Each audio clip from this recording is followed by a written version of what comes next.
is a 6-month review of the 2024 Genesis GV70. Now, at the start, I should say that this is the sport luxury version of the Genesis GV70. It has all the fruit.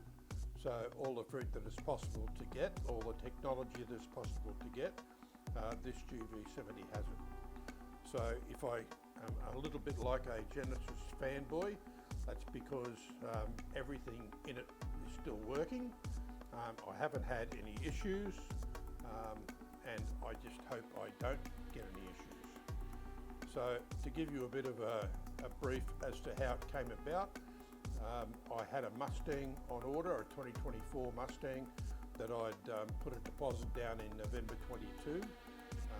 Long story short, Ford messed up the order on that, so I went looking for another car. I looked at a Nissan Z, and it was 110 grand. I looked at a Supra, also 110 grand. Both of those two-door, two-seater sports cars, certainly fast enough, but fairly small. So one of the issues was getting in and out of it. So that's where the Mustang and the Nissan and the Supra didn't score very well at all. So I looked at SUVs to see what an SUV would look like if I could get the combinations that I wanted. So I looked at a GLC AMG 43. It has 310 kilowatts, it's turbo 6, and it does 4.8 0 to 100, but it's 160 grand. The alternative is the BMW X3 M40 xDrive, which has 293 kilowatts and a 4.6, that's a turbo 4 hybrid, and it's 4.6 0 to 100, but it's 150 grand. So across the road from both Mercedes and BMW is Genesis. Well, their GV70, which is the mid-range, as you can see, there's the interior, but the mid-range Genesis, they have a GV70 and a GV80. The GV70 has a twin-turbo V6, basically the Stinger engine. It has 279 kilowatts. Its 0 to 100 is around 5 seconds, but the big kicker is it's 100 grand, or was 100 grand, drive away.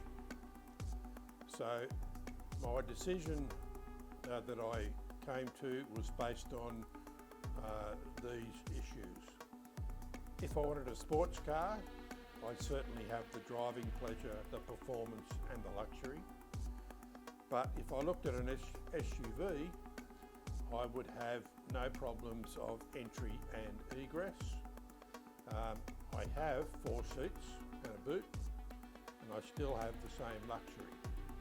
So when you look at the living with it calculations, the SUV sort of suits okay. So then I looked at the dollars.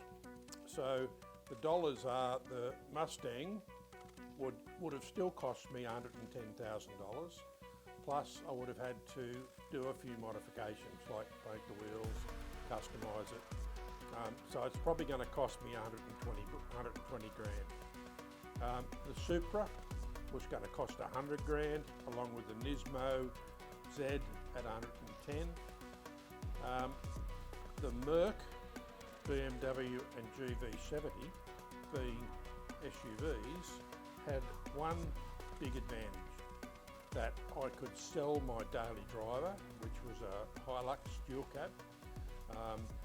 The Mustang, Supra or Nismo are really not a daily driver. They would have to live their life in the shed and just be used when on weekends and when I felt like going for a drive. However, the Merc, BMW and GV70 are a daily driver, being an SUV. So the Merc, when I sold, well, ready to sell the Hilux, the Merc was going to cost me 160 grand, less selling the Hilux, so that equals 136 grand. The BMW was 150, less selling the Hilux, gives me 126 grand. However, the GV70, which was 100 grand on the road, so 50 or 60 grand less than the BMW or the Merc, gives me, first of all, less the Hilux, but then less 5 years free service. So it came with a 5-year warranty and 5-year free service. So the net result for that was going to be 72 grand. So that being the case, one can't help but do that comparison. So the GV70 came out on top. Now, as I mentioned earlier, it's got all the fruit. It's a sport luxury. So being a sport luxury, it has, the technology is just amazing. Now, at the risk of being a fanboy, as I said before, nothing has gone wrong in the first 6 months. It took me a number of months and a number of hours on YouTube to even find out all of the secrets that this thing has. So I've got a handle on it now, but it's taken the good 6 months to get everything sorted, and I'm now pretty comfortable with it. It's got 10,000 Ks on it. I did it myself, a 5,000 service, and I'm going to pay for another 5,000 service just for a new car. I think it's nicer to have $5,000 intervals because the free service is a 12-month service, all 15,000 kilometres. So the 5,000, I think, to me feels a bit better.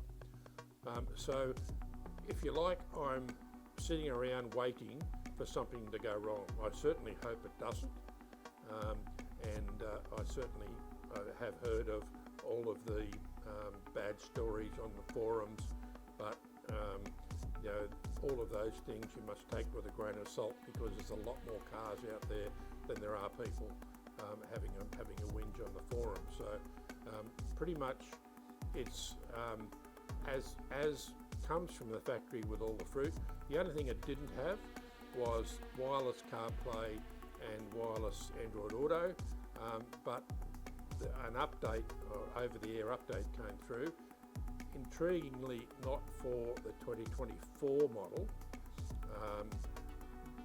changing all that to wireless. So I don't use Apple CarPlay or Android Auto anyway, so it's really not a problem for me. I've got the update. They say it'll work, but I'm not brave enough to do it. So I don't want to mess up any of the other technology that's in it, and I'm quite happy with what I've got. The 2025 update is out now. All that does is, if you have a look on the picture here on the wall of the dashboard, you can see that there's a separate screen in the middle as well as an electronic dash.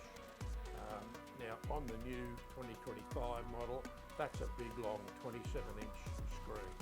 But when your hands are on the wheel, I've noticed people driving it, they have to move their head left and right to see around your hands, to see what's on the screen, which is not good. And I'm really, really happy with the screen as it is. Everything is in front of me as to what I need. If I need anything else, it'll come up on that central wide screen display. So in all, after 6 months, extremely happy with it, and just waiting for something to go wrong.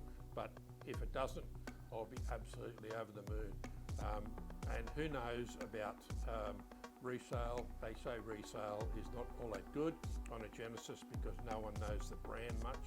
But look, I'm going to keep it if everything is is satisfactory with it, I'll keep it for quite a while. I'm happy with it. And besides, I got to sell the Hilux, so immediately there goes 25 grand out of the resale problem. So